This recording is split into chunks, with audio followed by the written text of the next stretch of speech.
কেমন নবী বাইরে লক্ষ্য করে দেখুন, বিশ্ব নবী রাহমাতুল আলামিন এমন সময় নবীজির হাত থেকে লাঠিটা সাহাবীর হাতে দিয়ে দেয়। আল্লাহর নবী তাকাইয়া দেখে ওই সাহাবীর পেটে কোনো কাফড় নাই। আল্লাহর পয়গম্বর ওনার দেখো মুবারক থেকে জামা মুবারক সরাইয়া নবীজির পেটটা খালি করে দেয়। আল্লাহর নবী বলে, সাহাবী রে, ও আমার সাহাবী, এই নাও লাঠি তোমার হাতে দিয়ে দিলাম। যত জোরে তোমাকে আমি পেটে আঘাত করেছি ঠিক ততটুকুন জোরে আমি বিশ্ব নবীর পেটে তুমি আঘাত দিয়ে প্রতিশোধ নাও। আমি নবীজি চাই না গো গো গো এই লাঠির আঘাতের মামলা আমার আল্লাহর আদালতে উঠো।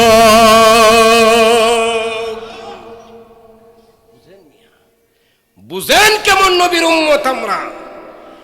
নবীজি লাঠি দিয়ে আস্তে করে গুতা দিতে, সাহাবী কো ব্যথা পেয়ে গেছি। নবীজি কো আমার একটা গুতা দিয়ে দে, তুই গুতা দিয়ে দে।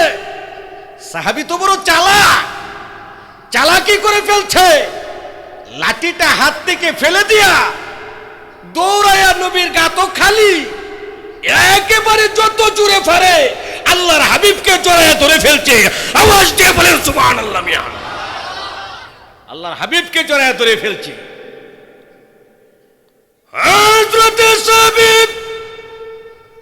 নবীজিকে জড়াইয়া ধরে জার জার করে কান্দে।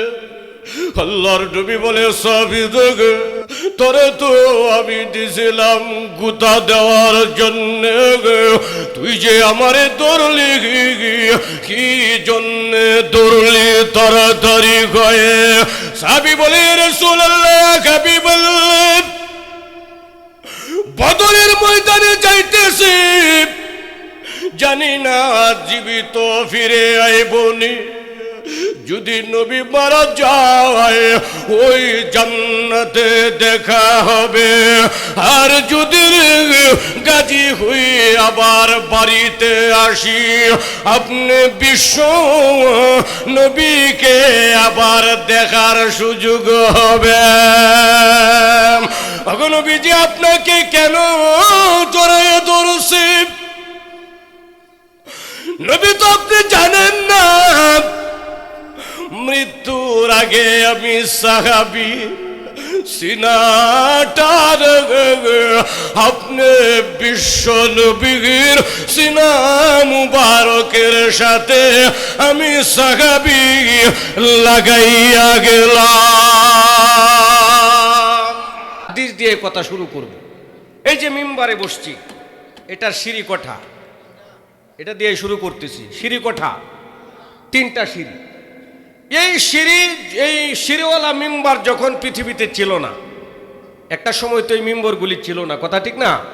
যখন এই মিম্বার পৃথিবীতে ছিল না, এর আগে আল্লাহর হাবিব সাল্লাল্লাহু আলাইহি ওয়াসাল্লাম সাহাবীদেরকে নিয়ে যখন বয়ান করতেন, কের মধ্যে বয়ান করতেন জানেন? হাদিসের মধ্যে আসছে, এই হাদিস বুখারীতে আসছে, মুসলিমে আসছে, আবু দাউদে আসছে। এই হাদিসটা আপনাদেরকে শোনাইতেছি। নবীজি একটা মরা মাথা কাটা খেজুর গাছের মধ্যে হেলান দিয়া সাহাবীদেরকে বয়ান করতেন। সুবহানাল্লাহ কইবেন না? পৃথিবীতে যত গাছ আছে, আম গাছ বলেন, জাম গাছ বলেন, লিচু গাছ বলেন, কাঁঠাল গাছ বলেন, বরই গাছ বলেন, যদি আপনি মাথাটা কেটে দেন কিছুদিন পরে এটা থেকে আবার একটা ডাল গজাবে, কথা ঠিক কিনা বলেন? কিন্তু খেজুর গাছ এমন একটা গাছ যেটা একবার মাথা কেটে দিলে এটা আর জীবিত থাকে না, আস্তে আস্তে গাছটা মারা যায়, কথা ঠিক না? এটা হলো খেজুর গাছ। তো নবী করিম সাল্লাল্লাহু আলাইহি ওয়াসাল্লাম ওই মরা মাথা কাটা খেজুর গাছের মধ্যে হেলান দিয়া সাহাবীদেরকে বয়ান দিতেন। মিম্বর হওয়ার আগে একদিন আল্লাহর নবীর একজন মহিলা সাহাবী নবীজির দরবারে এসে হাজির হলেন। আয়েশা বললেন, ইয়া রাসূলুল্লাহ, ইয়া হাবিবাল্লাহ, আপনি যদি আমাকে অনুমতি দেন, আমার একটা গোলাম আছে, ওই গোলামটার নাম হলো, বুখারীর হাসিয়ার মধ্যে টিকার মধ্যে লিখছে, নাম হলো মাইমুন। ওই গোলামটা আবার কাঠমিস্ত্রি। নবী গো, আপনি যদি আমারে অনুমতি দেন, তাহলে ওই কাঠমিস্ত্রি গোলাম রে দিয়া আপনার জন্যে 3 শিরওয়ালা একটা মিম্বর বানায় দেই। আল্লাহর হাবিব বলে, তাহলে তো বালাই হয়। সুবহানাল্লাহ বলেন। তো ওই কাঠমিস্ত্রি গোলাম রে দিয়া একটা 3 সিঁড়িওয়ালা মিম্বার বানাইলো। মসজিদে নববীতে ওই মিম্বারটা ফিট করলো। নবীজি ওই মিম্বারে বসে একদিন সাহাবীদেরকে নিয়ে বয়ান করতেছেন। হঠাৎ করে কোথার থেকে কে যেন কান্না করতেছে, হা হা করে আওয়াজ আসতেছে। নবীজি এবং সাহাবীরা এদিক সেদিক তাকালেন, কাউকে পাইতেছেন না, কাউকে দেখতেছেন না, কে কান্না করতেছে। হঠাৎ করে আল্লাহর হাবিব দেখে, ওই যে মরা মাথা কাটা খেজুর গাছে হেলান দিয়া নবীজি বয়ান করত, ওই খেজুর গাছের ভিতর থেকে হাউ মাউ করে কান্নার আওয়াজ আসতেছে।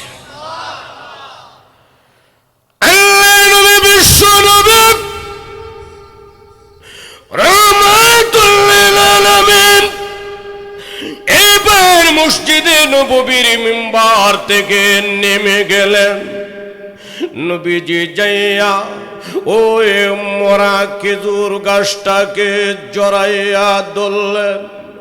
ডেকে বলে, খেজুর গাছ, কি জন্যে কান্দো, কেন কান্দো বলো। আল্লাহর হাবিব বলে, খেজুর গাছ, তুমি কি চাওনি আমি পয়গম্বর তোমার জন্য দোয়া করে দে? আমার আল্লাহ যেন তুমি খেজুর গাছকে জিন্দা বানাইয়া দেয়। আল্লাহর হাবিব বলে, খেজুর গাছ, তুমি কি চাওনি আমি বিশ্ব নবী দোয়া করে দেই আমার আল্লাহ তাআলা যেন সারা বৎসর তোমার মাঝে খেজুর দান করে? জুড়ে জুড়ে বলেন সুবহানাল্লাহ। খেজুর গাছ বলি, ইয়া রাসূলুল্লাহ, ইয়া হাবিবাল্লাহ,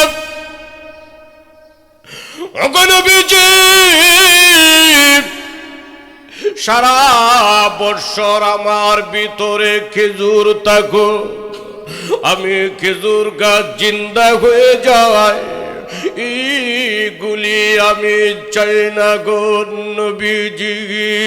নবীজি, আপনি বলুন রে, ওই কিয়ামতের কঠিন ময়দানে মানুষগুলি যখন উঠবে, ওই দিন তো আপনি বিশ্ব নবী মানুষগুলির উদ্দেশ্যে বয়ান করবেন।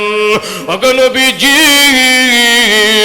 আপনি আমাকে ওয়াদা দিন, ওই কিয়ামতের কঠিন ময়দানে আপনি আমাকে মিম্বার বানায়া বসবেন। নবী গো, আপনি আমাকে বলুন, এই দুনিয়াতে আপনি আমাকে জিন্দা বানায়া দিবেন, আপনি আমাকে বলবেন আমার মাঝে যেন সারা বৎসর খেজুর থাকে। নবী গো, এগুলি আমি চাই না। আপনি আমাকে বলুন, কিয়ামতের কঠিন ময়দানে হাসরের মাঠে যখন আপনি আপনার উম্মতদের উদ্দেশ্যে বয়ান করবেন, ওই দিন তো একটা মিম্বারের প্রয়োজন হবে। ওগো নবীজি, আপনি আমাকে ওয়াদা দিন, ওই হাসরের ময়দানে আপনি আমাকে মিম্বার বানায় বসবেন। আল্লাহর হাবিব বলে, যাও, আমি ওয়াদা দিলাম, আল্লাহর হাসরের ময়দানে আমি তোমাকে মিম্বর হিসেবে ব্যবহার করব। খেজুর গাছ কান্দে আর, নবী গো, হে রাসূলুল্লাহ, ইয়া হাবিবাল্লাহ, ওই দিন যদি আপনি আমাকে মিম্বার বানায় বসেন, তাহলে দুনিয়ার জমিনে আপনি একটা না দুইটা না 1000 কাঠের তৈরি মিম্বার ব্যবহার করেন, আমি খেজুর গাছের কোনো আপত্তি নাই, আমি খেজুর গাছের কোনো আফসোস নাই। সুবহানাল্লাহ কইবেন না? কৌনাইন মুখতার খুদা তুমকো বানায়া, কৌনাইন मुख्तार खुदा तुमको बनाया, उम्मत का निगाहबान खुदा तुमको बनाया, उम्मत का निगाहबान खुदा तुमको बनाया। मौला मेरा आका मेरा रहमत की नबी है, मौला मेरा आका मेरा रहमत की नबी है, तजदार मदीना है तुम है या रबी है, तजदार मदीना है तुम है या रबी है। अशजार ने दे तेरे नबूवत की शहादत, अशजार ने दे तेरे नबूवत की शहादत, तशकीक कमर में है तो अंगुल की इशारा, तशकीक कमर में है तो अंगुल की इशारा। चित्कार मेरे बोलेन मरहबा। ও ভাই ভিতরে ভাই, ভাই ভিতরে জায়গা আছে ভাই, অনেক বাইরে দাঁড়িয়ে আছেন, ভিতরে আসেন। মাশাআল্লাহ বড়ি যাইতেছে প্যান্ডেল ইনশাআল্লাহ। সকলে বলেন না মারহাবা, আরো জোরে বলেন না মারহাবা। বুঝেন কেমন নবীর উম্মত আমরা হতে পেরেছি, কোন নবীর উম্মত আমরা হয়েছি, আল্লাহ তাআলা কেমন পয়গম্বর আমাদেরকে দান করেছেন। মরা মাথা কাটা একটা খেজুর গাছ নবীজির ইশকে নবীজির প্রেমে পাগল হয়ে কান্দে, কথা বলেন ঠিক কিনা। আর আজকে আমরা উম্মত নবীর উম্মত হতে পেরেছি, কিন্তু বড় দুঃখ ভারাক্রান্ত হৃদয় নিয়ে আমাদের এই কথা বলতে হয়। হাজার পাওয়ারে টর্চ লাইট দিয়া অনেক নবীর উম্মতের ভিতরে একটা সুন্নত খুঁজে পাওয়া যাবে না। জোরে জোরে বলুন, কথা বলেন ঠিক কিনা। একটা সুন্নত খুঁজে পাওয়া যাবে না। ওই যে ময়মনসিংহের হালুয়াঘাট একটা এলাকা আছে, ওই হালুয়াঘাটে 20 বছরের কলেজ পড়ুয়া মেয়ে গলায় রশি দিয়া আত্মহত্যা করেছে। আর ওই মেয়েটাকে আমার বাসার পাশে, ময়মনসিংহ মেডিকেলের পাশে আমার বাসা মাসখান্দা, বাসার পাশেই মেডিকেলের মর্গ, ওই মর্গে এনেছে তাকে পোস্টমর্টম করার জন্য মেয়েটাকে। আর ওই মরা মেয়েটাকে নবীর উম্মত নামের কুলাঙ্গার ধর্ষণ করে, নাউজুবিল্লাহ বলবেন না, আরো জোরে বলেন না নাউজুবিল্লাহ। কোথায় গিয়ে ডেকেছে আমাদের রুচির দুর্ভিক্ষ। নবীর উম্মত দাবি করি মরা নারী ওই দর্শনের হাত থেকে রেহাই পাই না, কথা বলেন ঠিক কিনা। বইলর 30 সাল বইলর নিজের জন্মদাতা পিতা, নিজের গর্ভধারণী মা, যাকে 10 মাস 10 দিন গর্ভধারণ করেছে, এই জন্মদাতা পিতা গর্ভধারণী মাকে নিজের ঔরসজাত সন্তান গলা কেটে হত্যা করি। এই হলো আমাদের উম্মতের বৈশিষ্ট্য, কথা বলেন ঠিক কিনা। আর যদি বলেন কথা ঠিক কিনা। আল্লাহর নবী বিশ্ব নবী রাহমাতুল লিল আলামিন কেমন পয়গম্বর ছিল বাজান, ভালো করে বুঝেন। আপনার আমার পয়গম্বর বদরের যুদ্ধে যেতেছিল, মুসলমানের সংখ্যা 313 জন, অপর সাইডের কাফের বেদিনদের সংখ্যা 1000। আল্লাহর হাবিব বিশ্ব নবী সাহাবায়ে কেরামদেরকে লাইন ধরে দাঁড় করাইল, কাতার ধরে সাহাবীদেরকে দাঁড়া করাইল। নবীজি যুদ্ধের ময়দানে সাহাবীদেরকে পাঠাবেন, এমন সময় আমার বন্ধুগণ একজন সাহাবী ওই লাইন থেকে সামনে চলে যায়।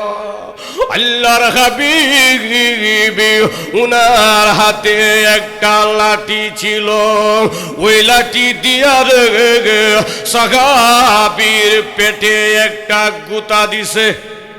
পিছে যাও, সুবহানাল্লাহ কইবেন না। গুতা পিছাও পিছাও, আগাইছো কে পিছাও। কাতার ধরে নামাজের মতো লাইন ধরে দাঁড় করাইছে, কাফেরদের মোকাবেলা করার জন্য বদরে পাঠাবি। এক সাহাবী সামনে চলে গেছে, নবীজি পেটে একটা লাঠি দিয়ে গুথা দিয়ে, আয় পিছাও পিছাও।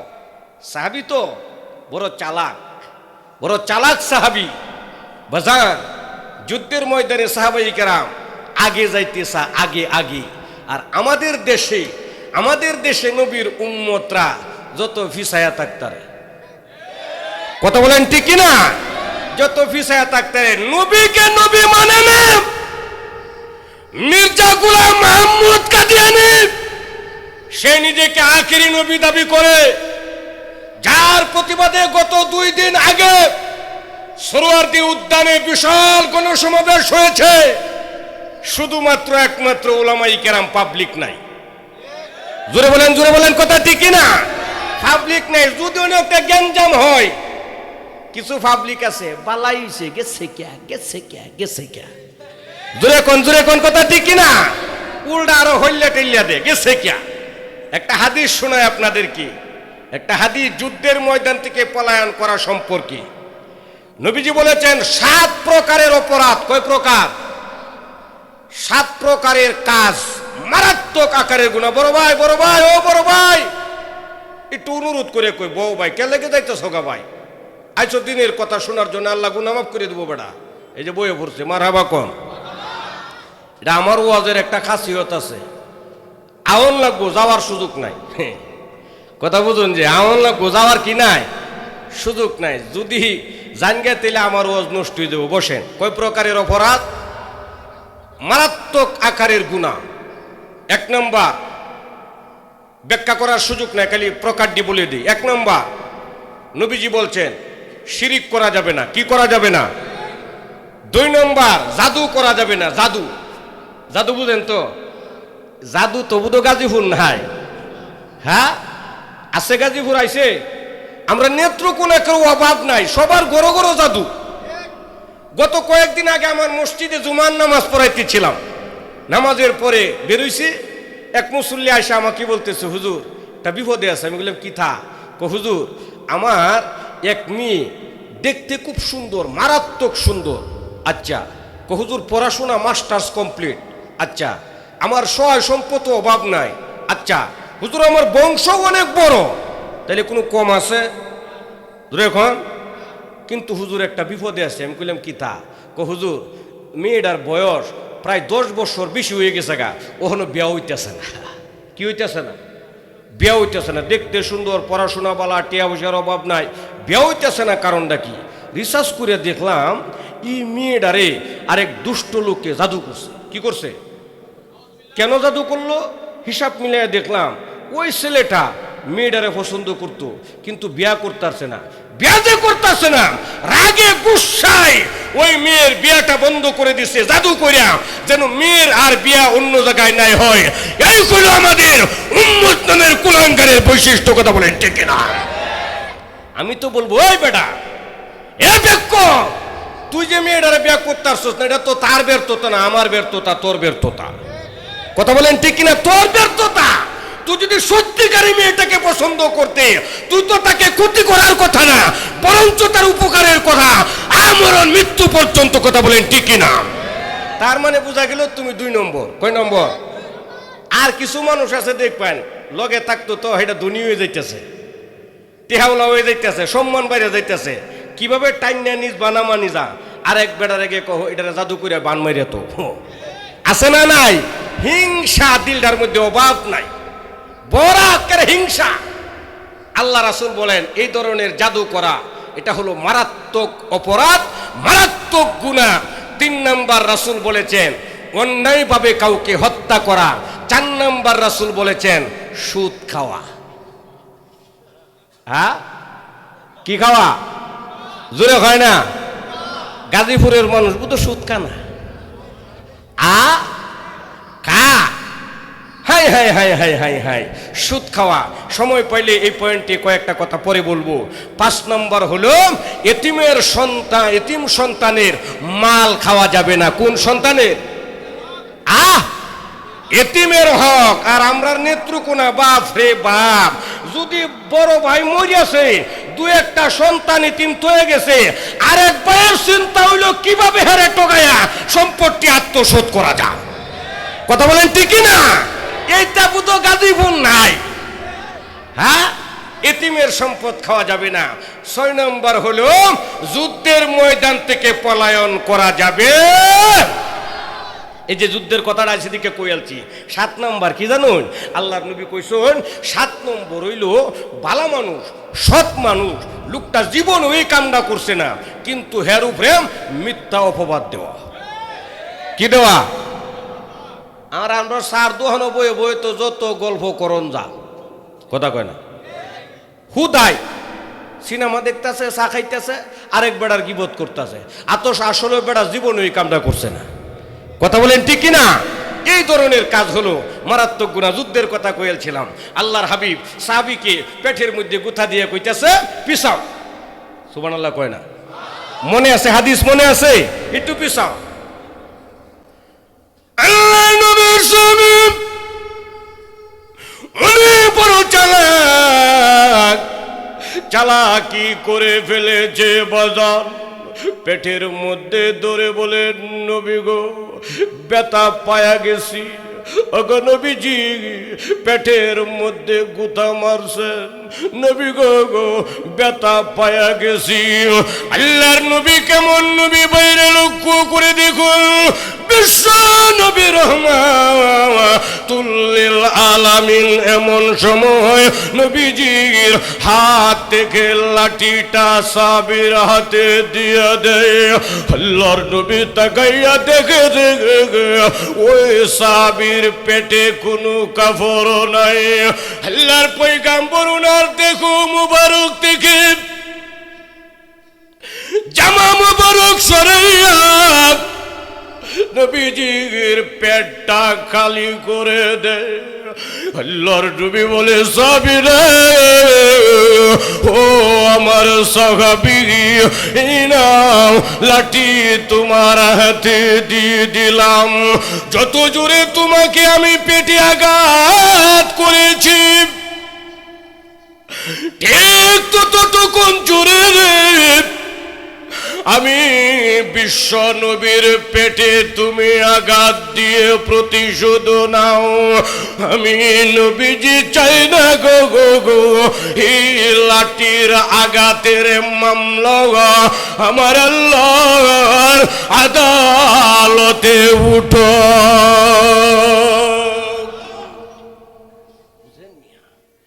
বুঝেন কেমন নবীর উম্মত আমরা? নবীজি লাঠি দিয়ে আস্তে করে গুতা দিতে, সাহাবী কো ব্যথা পেয়ে গেছি। নবীজি কো আমার একটা গুতা দিয়ে দে, তুই গুতা দিয়ে দে। সাহাবী তো বড় চালাক, চালাকি করে ফেলছে। লাঠিটা হাত থেকে ফেলে দিয়া দৌড়ায়া নবীর গা তো খালি, একেবারে যত জোরে পারে আল্লাহর হাবিবকে জড়ায়া ধরে ফেলছে। আওয়াজ দিয়ে বলেন সুবহানাল্লাহ মিয়া। আল্লাহর হাবিবকে জড়ায়া ধরে ফেলছে। হযরতে সাহাবী নবীজিকে জড়াইয়া ধরে জার জার জার জার করে কান্দে। আল্লাহর নবী বলে সাহাবী দেখে তোরে তো আমি দিছিলাম গুতা দেওয়ার জন্য, তুই যে আমারে ধরলি কি জন্যে ধরলি তাড়াতাড়ি গয়ে। সাহাবী বলে রাসূলুল্লাহ, হাবিবাল্লাহ বদরের ময়দানে যাইতেছি, জানি না জীবিত ফিরে আইবনি। যদি নবী মারা যায় ওই জান্নাতে দেখা হবে, আর যদি গাজী হয়ে আবার বাড়িতে আসি আপনি বিশ্ব নবীকে আবার দেখার সুযোগ হবে। নবীজি আপনাকে কেন জড়াইয়া ধরছে? নবী তো আপনি জানেন না মৃত্যুর আগে আমি সাহাবী সিনাটার আপনি বিশ্ব নবীর সিনা মুবারকের সাথে আমি সাহাবী লাগাইয়া গেলাম। বুঝে এশকে নবী কাকে বলে, নবীর প্রতি প্রেম আর ভালোবাসা কাকে বলে, আর নবীও আমাদেরকে কি শিক্ষা দেন, কি শিখাইছেন নবীজি। আল্লাহর হাবিব এখানে আমাদেরকে ইনসাফ, ন্যায় বিচার শিখাইছেন। কথা বলেন ঠিক কিনা? আরে জোরে বলেন কথা ঠিক কিনা? ন্যায় বিচার, ইনসাফ। আজকে তো ইনসাফ আর ন্যায় বিচার হলো মানুষের কাছে সোনার হরিণের মতো। কের মতো? সোনার হরিণের মতো। বিচার তো নাই।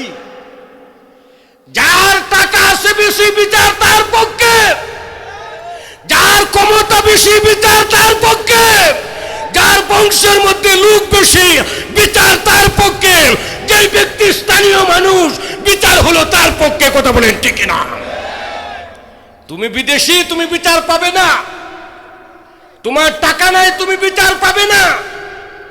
তোমার ক্ষমতা নাই, তুমি বিচার পাবে না। বিচার হলো ওই সমস্ত ব্যক্তিদের জন্য।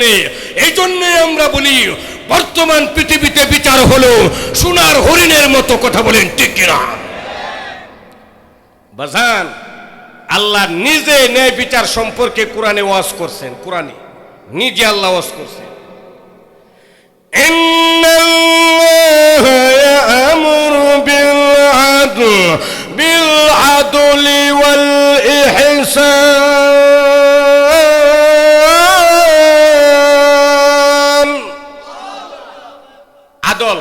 আদল মানে ন্যায় বিচার। আর ন্যায় বিচারকারীকে আল্লাহ কি বলছেন জানেন? আরেক আয়াতে আল্লাহ বলেন, ইন্নাল্লাহা ইউহিব্বুল মুকসিতিন।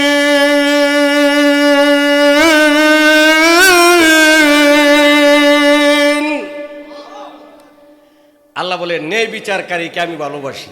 কে ভালোবাসে? আওয়াজ দিয়ে বলেন, আল্লাহ ভালোবাসে। কথা খারাপ লাগতেছে আপনাদের?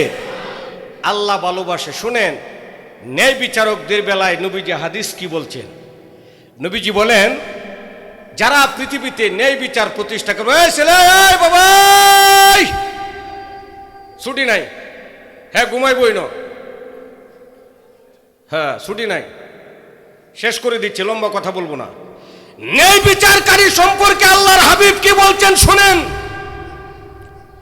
কিয়ামতের কঠিন ময়দানে যখন আমার আল্লাহ বিচারের আসনে বসবেন, যেই চেয়ারে আল্লাহ বসবেন, হাদিসের মধ্যে আসছে ওই চেয়ারের সোজা ডান পাশে, যে আমার ভাই যেমন বসছে এরকম সোজা ডান পাশে একটা নূরের চেয়ার থাকবে। আর ওই চেয়ারের মধ্যে আল্লাহ তাআলা ন্যায় বিচারকারীকে বসাবে। সুবহানাল্লাহ বেশি জোরে কই না, যে 3 মিনিট ফাইটা যে বড় আসতে কইন সুবহানাল্লাহ। আরেক হাদিসে অন্য বর্ণনায় আসছে, আল্লাহ যে আরশে আজিম আছে, আল্লাহর আরশ, ওই আরশে আজিমের সোজা ডান পাশে একটি নূরের চেয়ার থাকবে। ওই চেয়ারে আল্লাহ ন্যায় বিচারকারীকে বসাবে। আরেক হাদিসে আসছে, যারা পৃথিবীতে ইনসাফ প্রতিষ্ঠা করবে, ন্যায় বিচার যারা পৃথিবীতে প্রতিষ্ঠা করবে, আল্লাহ পাক রব্বুল আলামিন ওই ইনসাফটা কিয়ামতের ময়দানে ওই ব্যক্তির চোখের সামনে নূর বানায় উপস্থাপন করবে। নবীজি বলেন, ওই নূরের আলো দিয়া দেখে দেখে ওই ন্যায় বিচারক বিজলির আকারে ফুলসিরাতের ফুলটা পার হয়ে যাবে।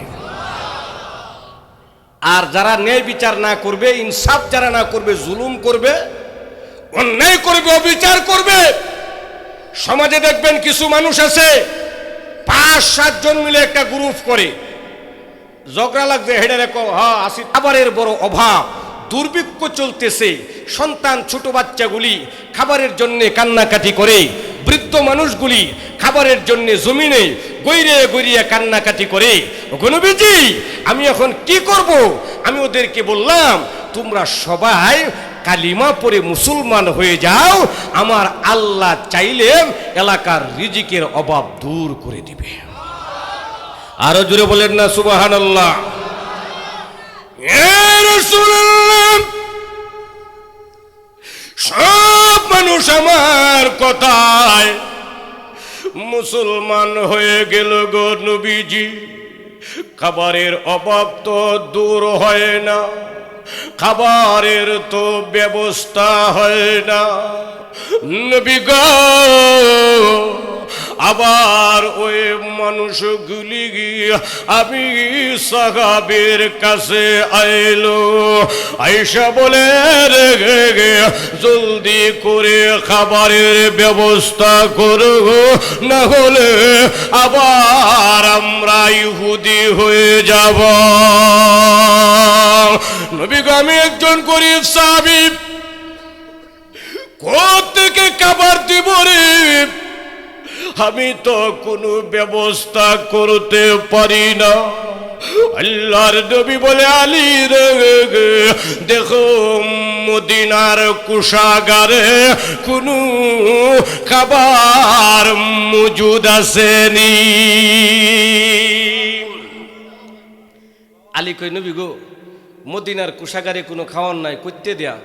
এমনি আরেকজন ইহুদি নবীজির দরবারে আইসা দৌড়াইয়া হাজির হইল, আয়া বলতেছে মুহাম্মদ নিশ্চয়ই আপনি কোনো খাওয়ান তালাশ করতেছেন। মুহাম্মদ আমার কাছে না 40টা স্বর্ণ মুদ্রা আছে, মুহাম্মদ আপনি চাইলে একটা শর্তে আপনাকে দিতে পারি। আল্লাহর হাবিব কই কি শর্ত? ওই ইহুদি বলে নবী গো আপনি যদি আজকে থেকে 3 মাস পরে এই 40টা স্বর্ণ মুদ্রার বিনিময়ে আমাকে 40 মণ গাছের পাকা খেজুর দেন, তাহলে আপনাকে 40টা স্বর্ণ মুদ্রা দিয়ে দিব। সুবহানাল্লাহ কোন। আল্লাহর হাবিব চিন্তা করলেন 3 মাস পরে তো গাছের খেজুর পাইকেই যাবে, 3 মাস পরে কি হবে? পাইকেই যাবে, অতএব খেজুর দিতে কোনো অসুবিধা হবে না। আলী উনার কাছ থেকে 40টা স্বর্ণ মুদ্রা নিয়ে নাও আর এলাকার মানুষের মাঝে সমহারে বন্টন করে দাও। তাদেরকে বলবা তারা যেন প্রয়োজন মতো তাদের সন্তানের জন্য খাবার কিনে নেয়। জোরে বলেন না সুবহানাল্লাহ। দিন যায় 1 মাসে 2 মাস, 3 মাসের আর 3 দিন বাকি আছে। আল্লাহর নবী বিশ্ব নবী ওই দিন হযরতে উমরকে পাশে নিয়া ওই এলাকা থেকে পাশ দিয়া যায়। ইহুদি নবীজির দরবারে হাজির হয়ে যায়, ডেকে বলে মুহাম্মদ এই মুহূর্তে আমাকে 40 মণ পাকা খেজুর দিতে হবে। আল্লাহর নবী বলে ইহুদি আমার ইয়াদ আছে, স্মরণ আছে, এখনো আরো 3 দিন বাকি। কয় দিন বাকি? শর্ত কয় মাস? 3 মাস। ইহুদি কয় 3 দিন মিন দিন বুঝি না, এই মুহূর্তে এখন আমাকে 40 মণ পাকা খেজুর দিতে হবে। নবীজিকে অপমান করতেছে, গালি দিতেছে, অপদস্থ করতেছে, নবীজি রাস্তা আটকায় দিছে। বাজান আল্লাহর হাবিব কই ইহুদি এমন পাগলামি করতেছে কেন? এখনো তো ভাই 3 দিন বাকি আছে, তুমি তো 3 দিন সময় আমাকে দিতে হবে। না, কোনোভাবেই আল্লাহর হাবিবকে 3 দিন সময় দিতে চাচ্ছে না। এক পর্যায়ে নবীজির কলারে পর্যন্ত ধরে ফেলেছে। আরে নবীজির কলারে ধরে টানা হেসরা করে যখন শুরু করেছে, নবীজির পাশে হলো হযরতে উমর। উমরের চেহারা লাল হয়ে গেছে, রক্ত মাথায় উঠে গেছে, চক্ষুগুলি বড় বড় হয়ে গেছে। আওয়াজ দিয়ে বলেন সুবহানাল্লাহ। নবীজির কলারে ধরে ফেলছে। বলুন উমর যে নবীজির পাশে দাঁড়ানো, উমর কি আলীর মতো নরম না গরম? আরো জোরে বলেন নরম না গরম? কত গরম 1 মিনিটে বলে ফেলি। বাজান নবীজিকে প্রশ্ন করা হলো, মুহাম্মদ সাল্লাল্লাহু আলাইহি ওয়াসাল্লাম সবার সাথে কি শয়তান থাকে? আল্লাহর হাবিব বলে হ্যাঁ সবার সাথে শয়তান থাকে, কিন্তু আমার উমরের সাথে শয়তান থাকে না। বলে আপনার সাথেও কি শয়তান থাকে? কহ আমার সাথেও শয়তান আছে, তবে আমার সাথে যে শয়তানটা আছে এটা মুসলমান হয়ে গেছে। তো উমরের সাথে শয়তান নাই কেন?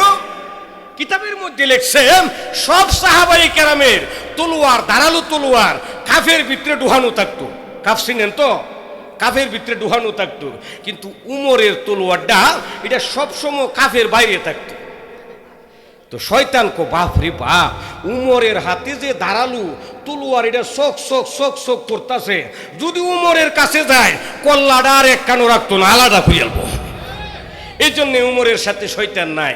উমর কেমন মানুষ ছিলেন আসুন আরেকটা কথা শোনায়। মুসলমানের সংখ্যা হলো 39। এবার উমর ইসলাম ধর্ম গ্রহণ করেছে। বলুন তো আপনারা মুসলমানের সংখ্যা কত? জোরে বলেন। 40। উমর হয়েছে মুসলমান, এবার সংখ্যা হয়েছে 40। আল্লাহর হাবিবকে সবিনয়ের সাথে উমর আয়া কয়, নবী গো চলুন আমরা বের হয়ে যাই। কই যাইতাম?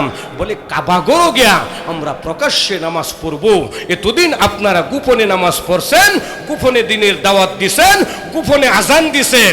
আমি উমর এখন ইসলাম কবুল করে ফেলেছি, এখন আর গোপনে হবে না, প্রকাশ্য দিবালোকে কাবা ঘর গিয়া আমরা নামাজ আদায় করব।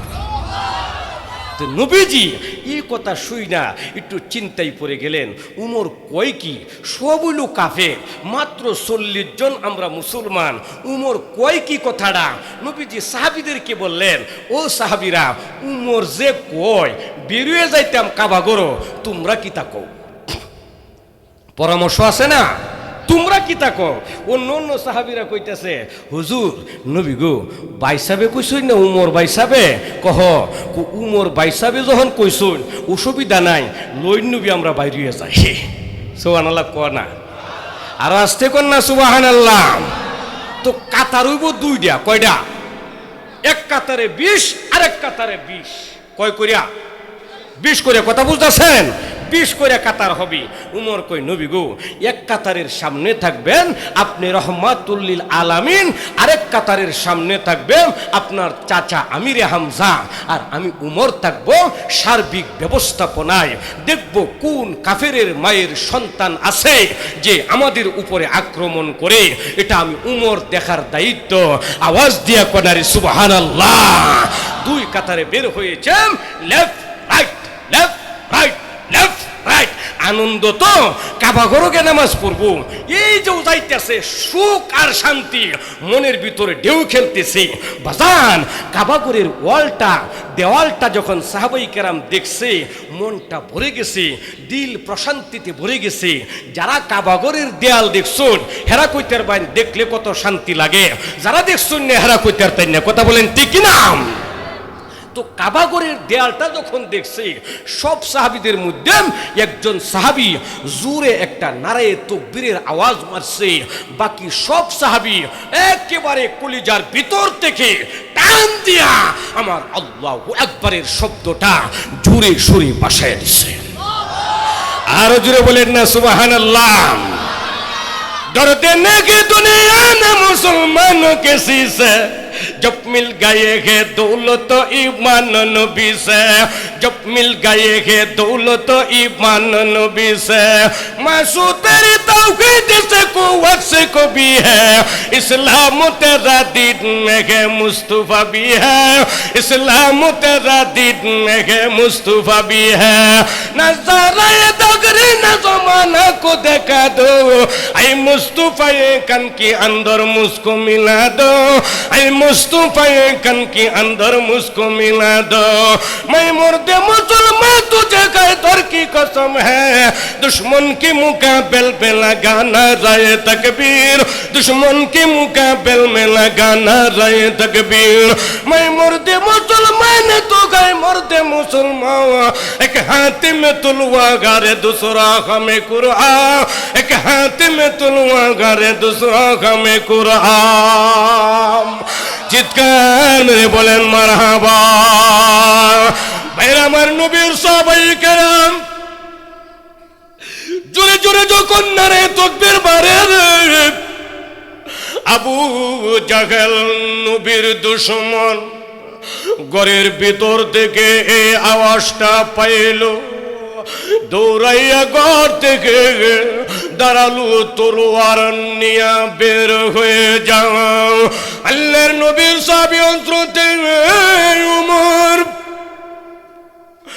উনার দাঁড়ালো তলোয়ার লইয়া কাবা ঘরের গেটের কিনারে যাইয়া এইভাবে হেলান দিয়া দাঁড়াইয়া গেল ওই নবীর দুশমন আবু জাহেল যখন আইতেছিল সর্বপ্রথম নবীর সাহাবী হযরতে উমরের দিকে নজর পড়ছে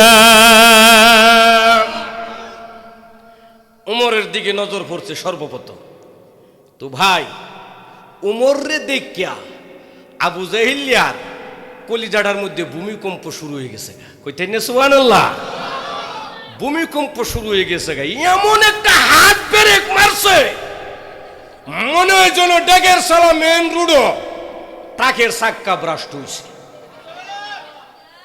আবু জাহিলের উমর ডাক দেখো আবু জাহেল ওই বেড়া কারু সসকে আই সুবহানাল্লাহ কইতেন না আই বেড়া হইলে আই তুই কি মনে করছো আগের ইসলাম আছে এখনো উমর ইসলাম কবুল করছে উমর কল্লা লয়া বাড়ি যাইতে দিব না জোরে বলেন সুবহানাল্লাহ উমরের নাম ছিল উমর নবীজি সেদিন থেকে উমরের নামের সাথে আরেকটা শব্দ লাগায় দিছে শব্দটার নাম হলো ফারুক জোরে কয় না এটা আমার বন্ধু মুফতি আরশাদুল্লাহ আমিন এখানে বসা শব্দটার নাম হলো ফারুক ফারুক শব্দের অর্থ হলো পার্থক্য করা পার্থক্যকারী নবীজি বলে উমর তুমি সত্য আর বাতিল হক আর বাতিলের মধ্যে পার্থক্যকারী আজকে থেকে তোমার নাম শুধু উমর নয় তোমার নাম হলো উমরে ফারুক চিৎকার মেরে বলেন আল্লাহু আকবার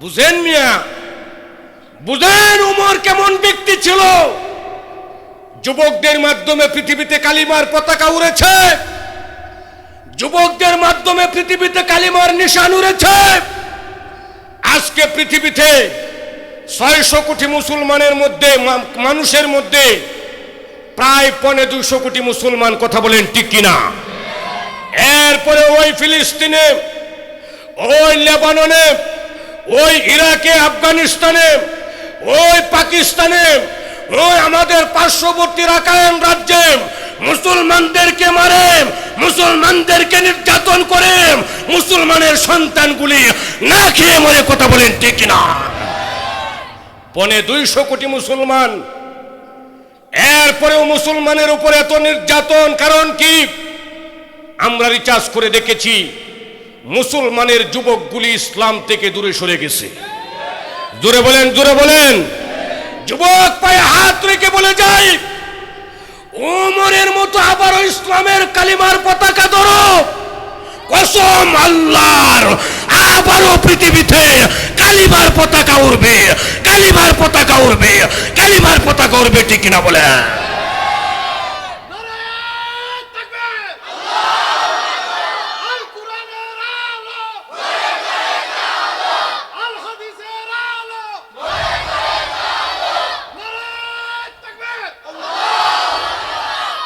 কিন্তু আজকে অত্যন্ত দুঃখ ভারাক্রান্ত বোন নিয়ে আপনাদের সাথে বলতে হয় আমাদের বর্তমান পৃথিবীর যুবকেরা কাফেরদের মোকাবেলা করবে তো দূরের কথা বাতাস আইলে পরে বাসো দূরে করতে কথা কয় না জোরে বলেন কথা ঠিক কিনা শৈল চলে না বাতাস লড়বড় করতেছে লড়বড় কথা বলেন ঠিক কিনা লড়ে না জিজ্ঞেস করলাম হ্যাঁ লড়ে না কারণ কি হুজুর হে যে আব্বাকা কথা কয় না হুজুর গাঞ্জা খায়া ফান্দা মাইরা পড়িয়াতা হে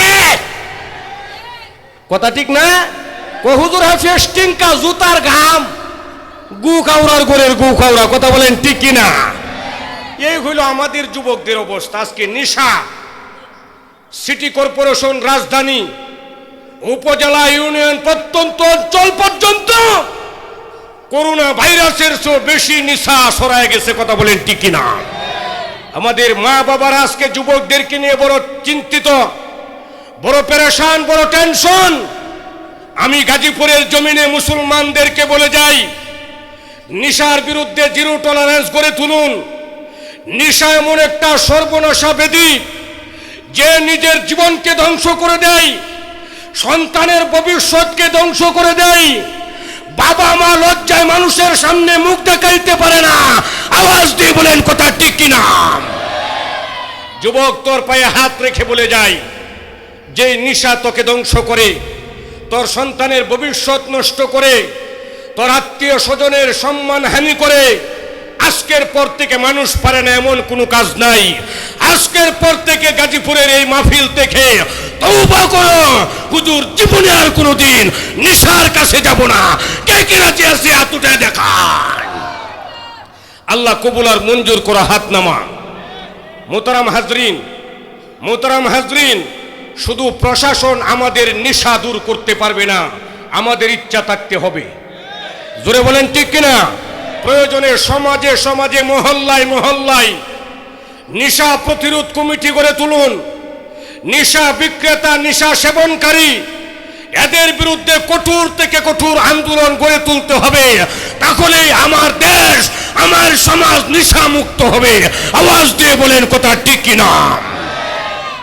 মুহতারাম হাজরিন, নবীজির কলারে ধরে ফেলেছে পাশে কে? আরো জোরে বলেন, আরো জোরে বলেন। আল্লাহর পয়গম্বর উমরের দৃশ্য দেখে বাজান মাথা নষ্ট হয়ে যা। নবী বলে, উমর, উমর পাগলামি করো না, উমর মাটির দিকে তাকাও রে উমর, উনি হলো পাওনাদার। আরে দেখেন, রহমাতুল্লিল আলামিনের কলারে ধরে ফেলছে। উমরের রক্ত মাথায় উঠে গেছে, অপমান করতেছে। নবী কই, উমর পাগলামি করো না, সে পাওনাদার, দু এক কথা বললে বলতেই পারে। কইবেন না সুবহানাল্লাহ? আরো জোরে বলেন না সুবহানাল্লাহ? কেমন নবী, কেমন পয়গম্বর আপনার আমার পয়গম্বর। মোহতারাম হাজরিন, হাদিসটা আপনাদেরকে একটু পরে শোনাই। আমি দেখি এশকে নবী, নবীর প্রেম আমাদের প্রতি কতটুকুন নিজেকে জাগ্রত করেছে, আমি একটু দেখব। হাদিসটা এখানে তাকো। নবীজির কলারে ধরছে, নবী বলছে সে পাওনাদার, দু এক কথা বললে বলতেই পারে। পরে আপনাদেরকে শোনাইতেছি বাজান। ও বাজান, আমার বন্ধু, একসাথে আমি পড়াশোনা করেছি, নুরানি থেকে নাহবিবির পর্যন্ত দীর্ঘ 5 বছর। মৌলানা নুরুল আমিন, এখানকার মাদ্রাসার যিনি মোহতামিম নুরুল আমিন, সে আমার বন্ধু মানুষ, অত্যন্ত সরল, একদম সোজা একটা মানুষ, অত চালাক না আমাদের মতো। আমার বন্ধুর সাথে পড়াশোনা করছি, তার মাদ্রাসায় গত বছর এসেছিলাম, ওইদিকে মাহফিলটা হয়েছিল, এই বছর এখানে হয়েছে। আমাকে দেখে বলতেছে, দোস্ত একেবারে বড় বিপদে আছি। আমি বললাম, কেন? দোস্ত, মসজিদের মাহফিল হবে, মসজিদের নির্মাণ কাজ চলতেছে, যে মসজিদটার সে মুয়াজ্জিন, নির্মাণ কাজ চলতেছে। দোস্ত, আমি তেমনভাবে কালেকশন করি নাই, এখন আমি মাদ্রাসায় কেমনে চালাবো? এতিম ছাত্রও আছে, গরিব ছাত্রও আছে, মাহফিলেরও কিছু খরচ আদি আছে, আঞ্জাম ব্যবস্থাপনা আছে, মাথাটা আমার নষ্ট, কি করি? আমি বলছি, টেনশন করিস না, সব কিছুর মালিক। আওয়াজ দিয়ে চিৎকার মেরে বলুন, কে? সবাই বলে নাই, জুড়ে বলুন, কে? আল্লাহ। অনেক মেহমানরা আসবে দিন শোনার জন্যে, আমি একটা না একটা ব্যবস্থা আল্লাহর হাওলা নিয়ে তোমাকে করে দিব, যদি আল্লাহ তৌফিক দান করেন। বাজান, এই যে হাজী আফাজউদ্দিন মোহাম্মদী এতিমখানা, মা আমেনা বেগম মহিলা মাদ্রাসা, একটা দ্বীনি প্রতিষ্ঠান, দ্বীনি শিক্ষা প্রতিষ্ঠান, এতিম অসহায় গরিব মানুষগুলি এখানে পড়াশোনা করে, আবার একটা দিনের আলোচনা শোনার ব্যবস্থা করেছে। আল্লাহর হাবিব বলেন, কোথাও যদি দ্বীনি আলোচনা হয়, হক্কানি আলেমরা যদি ওই এলাকায় আসে, ওই হক্কানি আলেম ওই এলাকায় আসার খাতিরে আল্লাহ তাআলা ওই এলাকার কবরবাসীর কবরের আযাব কমসে কম 40 দিনের জন্য মাফ করে দেয়। তাহলে কি মাহফিলটা হওয়াতে খুশি না বেজা? জোরে বলেন, খুশি না বেজা? এই যে আমার ভাই, সব আমার ভাই নয়, যে বইজি ভাই আমার ভাই, বড় ভাই, এরশাদ ভাই আমার বন্ধু মানুষ, আরও 3 জন আলোচক আছেন, মুফতি উসমান গনি তারাকান্দি, মৌলানা মাকসুদুর রহমান নুমানি, মৌলানা তরিকুল ইসলাম জামালি, তারাও কিছু কথা বলবে। এই জন্য আমি লম্বা করতে চাচ্ছি না, আমি আপনাদেরকে বলবো বাজান, আপনারা আল্লাহর এই নূরের তাজাল্লি যে মাহফিলে পড়তেছে, সেখানে আমরা হাত উঠায় দেখাই, আমাদের মা নাই বাবা নাই, এরকম কয়জন মানুষ আছে একটু হাত উঠায় দেখাইতে পারি বাজান?